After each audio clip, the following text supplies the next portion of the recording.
Hey, what's up, everybody? This is Mark Knight, tonybe1219. I'm just tagging in on LV's post about him not agreeing with the current crop of main event superstars, former world champions, elevating second tier or third tier championships for the time being in the company. I agree with you on that. You know, that's a real good topic there. But at the same token, it's like with me agreeing with it, I had to bring up a little history there. I had to think about that while you were discussing that. I thought about how in the late 70s and the early 80s, early 90s, the National Wrestling Alliance, and this is going way back. Their second and third and fourth, fifth, sixth tier title, or their regional championships for that matter, right? Always elevated the guy to become the world heavyweight champion, right? Such as like the Texas heavyweight title. I just thought about this. The Texas heavyweight title, the Southern heavyweight title, the Florida championship, the Missouri heavyweight title, the Pacific Northwest championship, you know, the Barbados championship. The NWA was, I wouldn't say notorious for it, but they were good at doing that back in the days. And to take it a step further, you look at the most famous world champions between 1970, 1980, and the early 1990s, which includes Jack Briscoe, Dory Funk Jr., Dusty Rhodes, the American Dream, Ric Flair. I think of these guys for a minute because these guys, and Ricky Steamboat, I got to put him there on this. These guys, they held regional titles and they've done great things. They went on to become the world heavyweight champion. And when their run with the title was done, they end up capturing the second tier or the third tier title. I mean, you look at Dusty Rhodes for an example. Dusty Rhodes went on to become a 3-time world heavyweight champion, but he was the Florida champion, the world 6-man tag team champion, the United States heavyweight champion, the world tag team champion. Dusty Rhodes went on to hold a lot of titles, right? So that's one example. Jack Briscoe, after he won the world title and held it for like, I think, either 2 or 3 years, he went on to hold the Mid-Atlantic heavyweight title on 2 occasions. Ric Flair, of course, we know that over the course of the years, he went on to become a multiple-time U.S. heavyweight champion. Early 80s, well, late 70s, early 80s, prior to his world title run. In the 90s, the late 90s, he won the U.S. championship from Conan, I believe.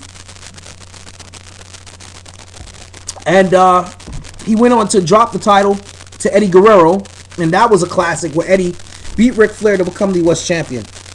Then, of course, naturally, we all saw when Flair, and to the 2000s, he won the Intercontinental Championship. I don't know what number he was on the list of the Grand Slam champions, the whole, well, Triple Crown champions, to hold the 3 main WWE titles. But I'm sure he's up there along with Hart, Morales, Nash, Austin, Michaels, Hunter, and so on and so on, right? Then you look at, like I said, Ricky Steamboat. He held every NWA title, and his last WCW championship was the U.S. belt. Several years after winning the world title in '89, the world tag team belts for the 10th time with Shane Douglas and Dustin Rhodes. So, you know, those are good examples of that. And then, you know, like I said, we just recently brought up Ric Flair winning the Intercontinental title in the 2000s. And then even Bret's last run in singles competition in the WWE, since with his return back, he won the United States title from The Miz.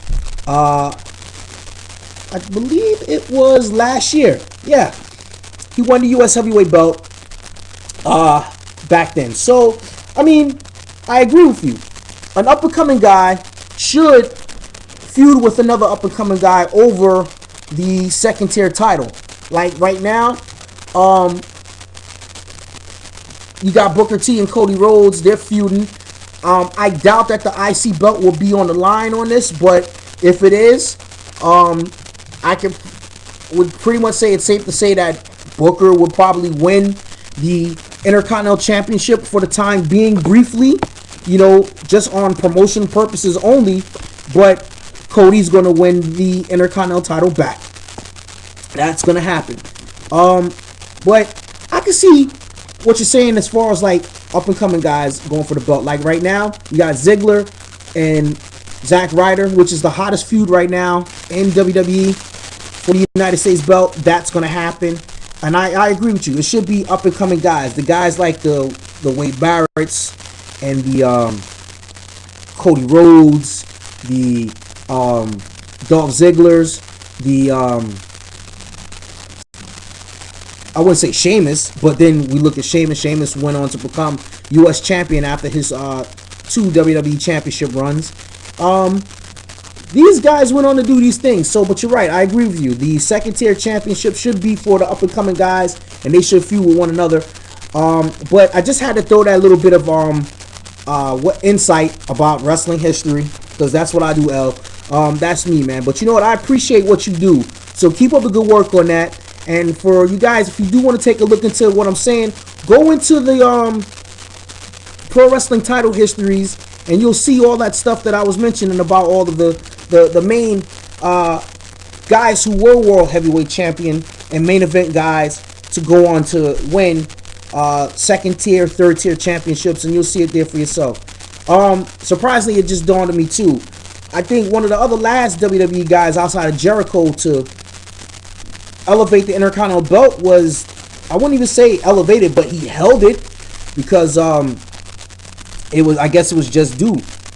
Triple H, although I felt that his run as Intercontinental champion wasn't necessary when they were doing the 2-man power trip storyline, but they did that to start to help elevate Jeff Hardy at that time. So, I mean, that happens, but you're right. The second tier belts should be for the up-and-coming mid-card guy challenging and defending the belt against the mid-card guy. But at the same token, the established guy is there to help them become more polished, seasoned champions to get them ready to go through the door of the main event level. So, until then, folks, if you like it, please feel free to even add a video response to this if you feel like it. I hope that you do. If you got some questions, please do so. L, once again, my man, my brother, keep up the good work, man. I love what you do. I appreciate what you do. I appreciate everything that you bring to the game as far as like your insight for professional wrestling on every level, from the Joshi, the independent pro wrestle, and even lucha if you do cover lucha. But keep up the good work, my brother. I'm glad you're doing it, and I'm glad that you're spreading the word about the strongest sport in the world, pro wrestling. Let's keep it strong and keep it tight. Enough love. Respect.